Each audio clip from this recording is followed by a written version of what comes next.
Next, we will demonstrate the cable chain stitch. I'm using 4 strands of floss, color number 8 for the embroidery.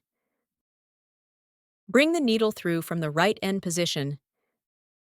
Then, hold the floss with your left hand. Wrap the needle around the line with your right hand. Then bring the needle down to the half-stitch position.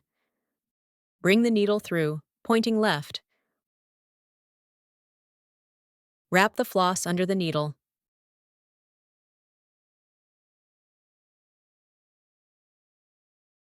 Then pull the needle out.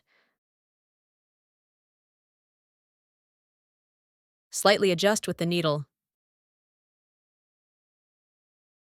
Let me demonstrate it once more. Hold the floss in your left hand. Use your right hand to wrap the needle around the floss. Then bring the needle through to the left side of the design. Wrap the floss under the needle. Then pull the needle forward. Use the needle tip to adjust the chain loops. You need to wrap the floss while stitching. It may seem tricky at first, but once you are familiar, you can get started quickly. We will repeat the previous steps. Finish stitching the remaining lines.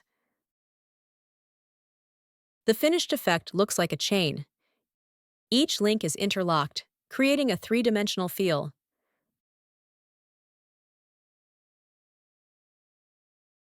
Bring the needle down here to secure the last stitch. Use the needle tip to adjust the chain loops. The cable chain stitch is now complete. Let's take a look at the finished result.